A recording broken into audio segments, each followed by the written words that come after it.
there are some birth chart placements that can give you incredible, and I mean incredible, intuitive abilities. In this video, I'm going to be giving you guys the top 10 birth chart placements that could indicate that you're incredibly intuitively gifted and powerful. And before you watch this video, be sure to comment, like, and subscribe for more astrology videos. Anyways, let's get started. So the 10th placement is if you have your 4th house in the sign of Scorpio. So the 4th house in astrology can literally be associated with your intuition. And so having your 4th house in the sign of Scorpio can give you incredibly powerful intuitive abilities. By the way, this is because Scorpio in astrology can represent power. And so because of that, if you have your 4th house in Scorpio, this could show that your power really lies within your own intuition. Now, the 9th placement is if you have your 4th house in the sign of Cancer. I mean, hey, this is self-explanatory. You have your 4th house in the sign of Cancer. This is a house that Cancer traditionally rules over. So, you know what I mean? It's nice. It's a nice placement. It can give you a natural inclination to be intuitive, especially possibly from a young age. It could also show that you might come from like a family background or a family lineage where like your mother especially might have been also very intuitive. There might also be just, again, like other family members that you have that are very intuitive. And so having this placement can just increase your chances of just being a very intuitively gifted person. The 8th placement is if you have your 4th house in the sign of Pisces. Now, the cool thing about this placement is that it could show that you intuitively know when things are about to happen. Like you just know from like your inner core, like your gut instincts.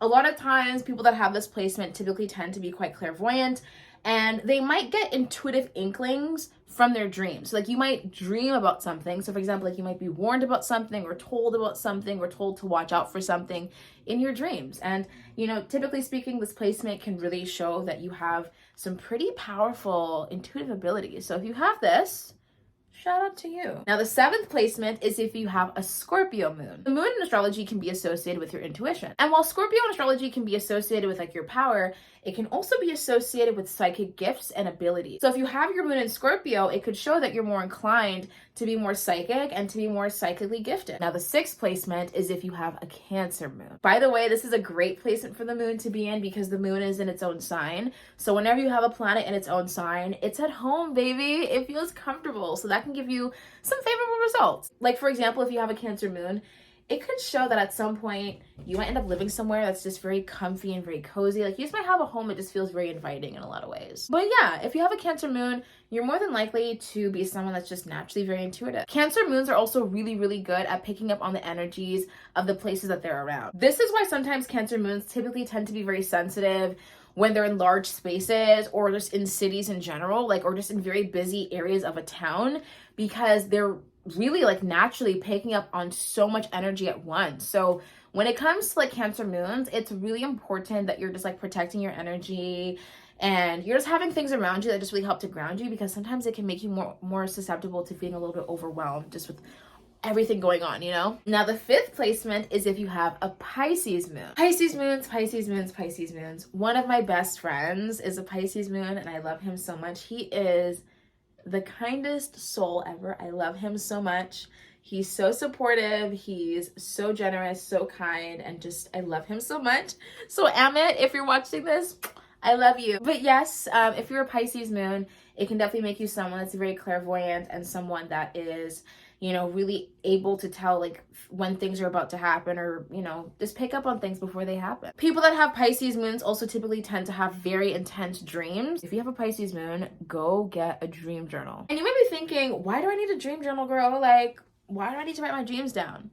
Because the thing is that because you have such vivid and intense dreams and you're so connected to the astral realm, it also could show that you could pick up on ideas or, you know, pick up on certain things that you can utilize from the universe, from your spirit guides, from the astral realm, and implement them to gain success. You guys typically end up getting really great ideas from your dreams, okay? So write your dreams down. It might really help. Now, the 4th placement is if you have your Neptune in the 4th house. So Neptune in astrology can literally be associated with like your spiritual gifts and abilities. So wherever you have Neptune in your chart can actually show you the types of spiritual gifts and abilities that you have. So if, for example, if you have your Neptune in the 4th house, it shows that a large chunk of your spiritual gifts literally comes from your intuition. Having Neptune in the 4th house could also show that you might come from a lineage of people that are very, very spiritually gifted. And remember, the outer planets have an extreme amount of energy. Like, you know, it's interesting. I feel like, honestly, I feel like the outer planets are so incredibly powerful, but I feel like they don't get enough credit for it. Because think about it this way, outer planets affect all of us collectively, sometimes for up to 20 years. You know what I mean? So it's like, if it affects everybody, why would it not affect you as well individually? You know what I mean? Like, hello, outer planets are so incredibly powerful. So this is why, like, sometimes when I do birth chart readings and I'm looking into someone's chart, I'll notice that, like, sometimes they'll have, like, Neptune in the 4th house, which is an example I'm talking about. And I'll be like, wow, like, this person is probably incredibly, like, intuitively gifted.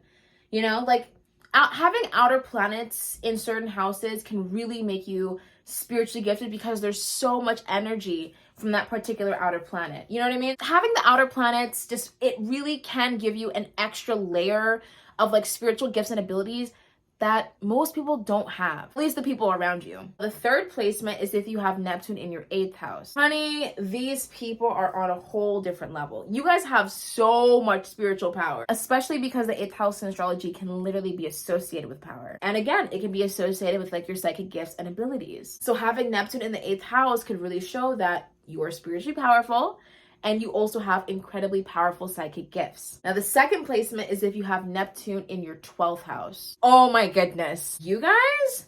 Wow. You guys are truly some of the most spiritually gifted people out there. And I don't say this lightly. Neptune in the 12th house people are so spiritually gifted that sometimes their own spiritual gifts kind of freak them out. And listen, I understand. I totally get it. I totally understand.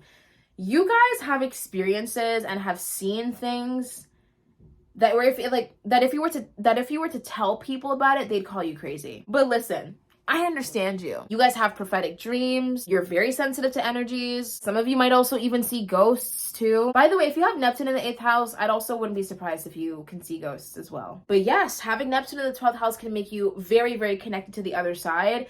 And it can really, really make it easy for you to talk to spirits or just, you know, tap in. Now, the number 1 placement is, drumroll please,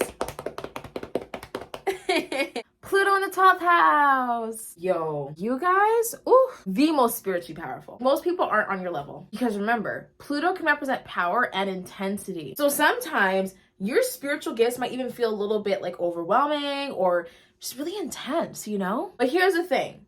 Once you really start embracing that side of you, and once you really start embracing your spiritual gifts and abilities, you are going to tap into a whole different level of power that can help you to find success. Also, if you have Pluto in your 12th house, this can make you a very powerful manifester, especially through meditation. And listen, I know that sometimes the idea of meditation can be a little bit, you know, intimidating. But you don't have to meditate for long periods of time. You can just meditate for like 2 to 3 minutes and call it a day. So don't pressure yourself to meditate for like an hour. It's not necessary. Anyways, guys, let me know if I should do a part 2 to this video. And comment down below if I mention any of your placements. And don't forget to like, comment, and subscribe for more astrology videos. Anyways, I'll talk to you later. Bye!